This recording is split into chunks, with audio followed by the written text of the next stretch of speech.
Buenas tardes, Alma. En efecto, hablamos de oportunidades de inversión, de estrategias y, por supuesto, de cómo la industria de gestión de activos tiene previsiones para los próximos trimestres y cómo está golpeando, en definitiva, esta administración Trump y sus políticas a la industria de gestión de activos. Lo hacemos de la mano de Alliance Bernstein. Saludamos a Teresa Keane, Product Director at Alliance Bernstein. Hi, Teresa. Good afternoon. Welcome to Negocios TV. Good afternoon. How are you? Well, it's been a very unsettling start to the first quarter. Can you comment on the overall market environment as well as the equity market? Yes, indeed. It's been a very unsettling first quarter, quite different performance that we've seen to the last 2 years. Certainly the new administration has brought a lot of that uncertainty, and the US policy framework certainly remains in a state of flux. Volatility has risen, of course, to levels, to sharp levels that we've seen in recent weeks, as you can see on the left-hand side of the chart, as measured by the VIX. Tariffs, of course, as we all know, have begun. And however, their severity, duration and scope remain still very uncertain. And of course, that presents various issues for the market as a whole. So central banks are struggling to deal with all of this uncertainty, of course, as well as major economies around the world. And so what we're seeing is, having said that, central banks, though, are still easing policy. And we do expect lower policy rates as inflation is subsiding. But major economies are struggling in terms of we expect further trade restrictions. And of course, we have the ongoing geopolitical risk.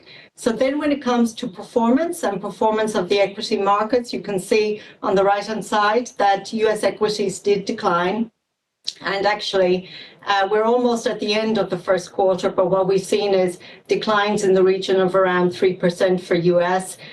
Europe has performed much stronger than we've seen over the past year or indeed 2 years. So that's been good news for the region as a whole. Emerging markets are also doing better. So significant reversals. So certainly the financial market optimism that we saw post-election period has certainly faded amid all of this policy uncertainty.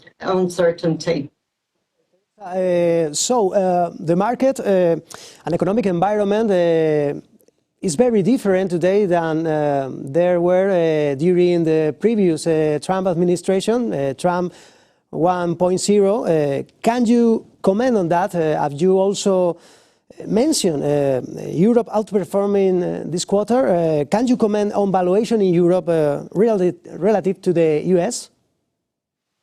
Yes, Trump 2.0, the market environment is very, very different. Valuations, for example, are much higher. Spreads are lower. Defensives are cheaper, though. Growth has been more expensive and definitely coming into the economy.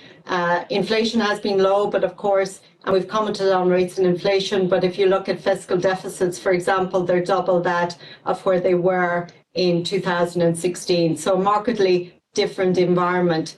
And so then when we look at valuations, and certainly valuations of non-US stocks in particular, and looking at the price to earnings ratio of the next 12 months, non-US stocks in particular are trading at a significant discount to the US. That discount, current discount is around 35%. The average is normally around 22-23%. When it comes to Europe in particular, yes, European equities are performing more strongly than they have been for some time, which is good news for this region. In terms of valuation, yes, they are trading at a discount. That discount is around 29%. The average again is low 20s. And then I will point out emerging markets. Emerging markets is trading. Discount is normally around 30%, but the average discount 30%, but trading significantly differently, 45% at the moment. So for us as active managers and our active approach, we're finding opportunities outside of the US today using our framework of quality, stability and price, finding these companies with durable business models, consistent cash flow in order to mitigate risk, mitigate that uncertainty, while also participating in the equity market where possible. It's possible to invest in equities during such an uncertain market environment? Well, that's a very good question. We believe absolutely, yes, it is. We believe it's really important to stay invested in equities over the long term. It's just not possible to time the market. If you look back over the last 10 years, there's been lots of periods where there've been lots of uncertainty and risk in the marketplace. In fact, we would say that low risk today is also just as risky as high risk, because quite frankly, we need equities to beat inflation and deliver that real return over the long term. We're all living longer. We need our capital to go the distance. Yes, there are some and many risks in the marketplace today, but we have dynamically mitigated that risk and participated in the equity markets over the past decade. So the risks that are in the marketplace today, the short-term risks are around the Trump tariffs and certainly immigration risk, and we're offsetting those risks to company earnings with stability, focusing on those durable business models. We're also very much focused on valuation and valuating discipline, price discipline, mitigating that crowding with that focus on valuations, and also mitigating rising bond yields as well as inflation with that focus on quality. We also want to capture that opportunity with those resilient companies on the whole. Finally, what is the outlook in Alliance Bernstein for the next quarters? I think our outlook is mainly one of, uncertainty. We're going to see maybe more bumps along the way. Certainly, as I said, the last 10 years, when we look back at the last 10 years, there have been fewer downside events. Whereas going forward, we're expecting perhaps the next 10 years to be a little bit different. And when we look at our analysis of stocks and QSP and our approach to managing equities and our high conviction approach of finding these companies with that dual objective of participation, but also mitigating risk, we're actually performing over and above the market in a modestly rising market environment, in an environment where equities are up 0 to 10%, for example. Our QSP framework has enabled us to outperform over the long term. The lessons learned over the last 10 years in taking this approach, because our approach was actually really developed after the financial crisis, has really been to cast a wider net to find companies. So we're not just looking today in traditional defensives to find these opportunities and to mitigate risk. We're actually looking across the board.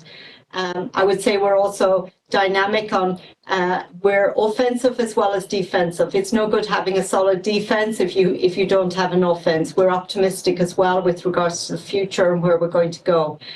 We have to stay clear, though, of trying to predict the market and trying to get out and get in because it's going to be wrong.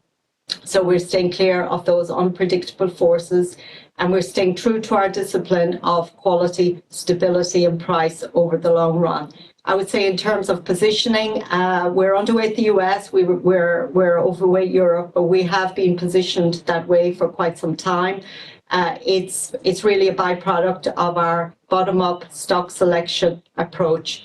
We're also overweight services, we're underweight goods, so we're less susceptible to that tariff risk on the whole. We like service companies within consumer discretionary. We like names like Compass and Booking.com. The same is true of industrials. We like European industrial service companies, for example, the likes of Relx and Wolters Kluwer. And within technology, we're overweight software, we're underweight semis. We're certainly mindful of the market environment, but we're looking for those characteristics of companies staying true to our discipline of quality, stability, and price in order to participate in the market, but also mitigate that risk over the long term. prepare for more market volatility. Teresa Keane, Product Director at Alliance Bernstein. Thank you so much for being with us. It was a pleasure. Thank you very much. Appreciate it. Take care.